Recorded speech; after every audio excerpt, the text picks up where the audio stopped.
Utah's Capitol Hill, a bill to conduct a study on transgender youth passes out of a House committee, but not before emotional testimony. ABC4's Brittany Johnson joining us in studio with the latest developments there. Brittany.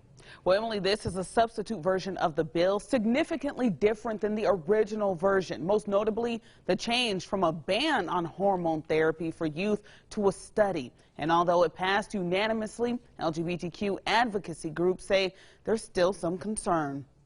This is a population that needs us to not politicize their issues. Emotional testimony on Utah's Capitol Hill regarding House Bill 449. So we should not give untested, unproven drugs to children. The bill creates a grant to study the use of hormonal medications used in transgender procedures for minors. Parents of transgender teens testified on behalf of hormone treatments. My daughter has been on hormone treatment for a year and a half, and it has turned her from this dark shell of a child into a blossoming, glowing person. It took a lot of that noise that was going on in his head, where he got up every morning hating his body and the way that it was changing. One woman who testified Thursday night believes she made the right decision not to undergo hormone treatment as a teenager. If I had been medically transitioned, I never would have understood that the hatred that I had for my female body was the result of being violently violated. Legislators on the House Health and Human Services Committee had plenty of questions for the bill's sponsor. Why wouldn't we, as we're doing this study,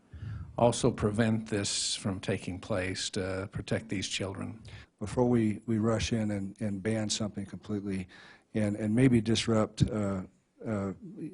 minors who are going through the treatment, which probably would be very problematic, let's gather information. Troy Williams, director of Equality Utah, says the organization was worried about HB 449's original language, calling on a ban on hormone therapy for transgender youth, but says the new piece of legislation calling for a study invokes both passion and anxiety. Of course, there's still suspicion from our community that this study won't be impartial, peer-reviewed, or follow the scientific method. Some worry that a political agenda will determine the outcomes.